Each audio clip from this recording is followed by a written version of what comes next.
This is an advice from me to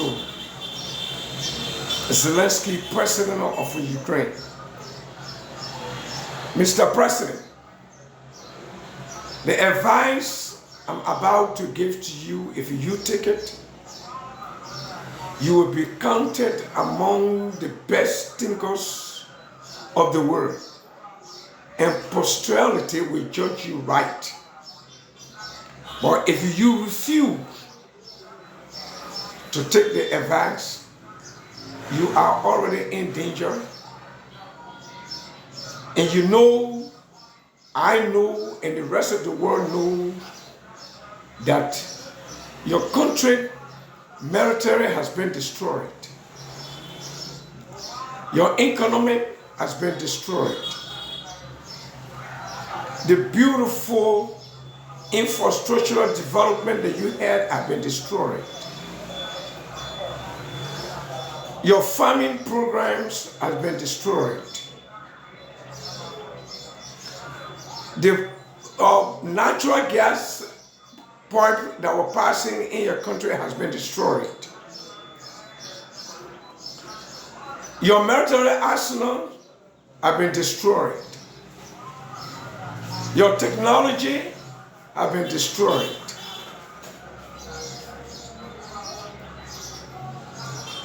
Twelve regions of your country have been taken by Russia. The only Russian territory that you occupy currently has been taken away from you, and according to news, 80,000 of your military personnel surrounded to the Russian forces. Therefore, my brother, you need to take this advice. You are not going to be a member of a NATO. If it will happen in the future, but not now, America ceases to support you. Only Europe desires to support you. But where would that support go? It is your people that are dying. It's your people that are suffering around the world. When Israel were fighting Egypt, or when the Arab war fought Egypt on Israel, Egypt had the fighting folks, and the Arabs were pumping in money, buying weapons to go to Egypt, but the Egyptian people, soldiers, were dying. And most of the damage that was taking place took place in Egypt. Now, for instance, one day, the Egyptian president Anwar Sadat were playing golf.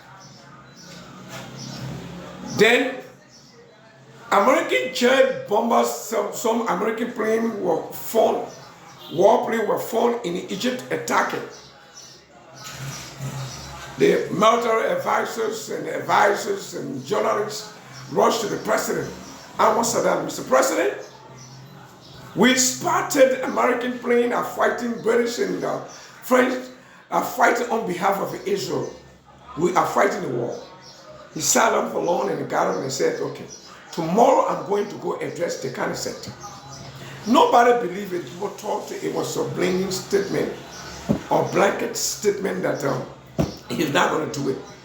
But journalists started flying from different countries to go to Jerusalem to go await the arrival of Mr. President Anwar Sadat. Anwar Sadat, the next day he boarded the plane and he told the Egyptian soldiers to lay their arm, and he flew to Israel. That time, I don't remember who was the prime minister, whether it was Menachem Begin or Isaac Rabin or Moses Dayan. I don't remember exactly, but he went there. And the prime minister were with him at the airport when the guard informed him that actually he was on his way coming. The man entered and he was taken to the Knesset. After the protocol, the podium was given to him. He said to the Israelis, or the Israelites, I have come to stretch my hand to you for peace. I don't want to fight you because I'm not fighting you alone. I'm fighting the whole wide world. I can't fight the world. They manufacture all the weapons that we are even using. How can I fight them? They gave you the best one. So I've come to stretch my hand for peace.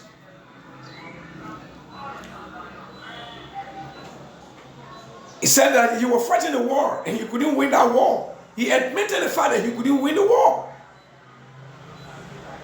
Then he looked among his delegation, his entourage, and selected one person and told the Israeli Prime Minister, this will be my ambassador here. You provide a resident for him and give me somebody that will fly along with me on my plane to Egypt that will go open your embassy. That was the end of the war. There were a lot of critics after that. Egypt became beneficiary from the war. Up to now, America is giving $3 billion military aid to Egypt from that visit. Now, the ball is in your court. Go to, and Anwar Sadat was regarded as the best thinker among the Arabs from that day. Because he managed to save his people, his country, his pride, his economy. You can do the same thing. From there, he visited my country. My country was the first country that he visited, Liberia. There was an OAU summit in Liberia. He came down to Liberia. I was very young that time. But we saw what happened. Okay? You can do the same thing. Go to your big brother Putin. Tell him that you come to him. Stretch your hand to him for peace. To save at least the part of Ukraine that you have. You will never be admitted in NATO right now. Maybe if it will happen, it will be in the future, but not right now. And all the peace talk you are starting, going to Saudi, going here and there, it will take a very long time. What am I telling you right now? If you do that right now, you will see the result right now. Your citizen will be proud of you. The rest of the world will be proud of you. Maybe you will think that how can I go to Putin alone? You don't need to go to Putin alone. You're able to go to Iran, even Ibn Salman, talk to him. Mohammed Ibn Salman, talk to him like he escort you to Moscow. Tell the Iranian president, for instance, that escort you to Moscow. Or come to Africa. You got Ramaphosa, you got Paul Kagame. I don't think the Kenya president, Adekore, the Ruto, Egyptian president, any of those guys can escort you to Putin and you will go and come back safely. And you will be counted among the world's best thinkers.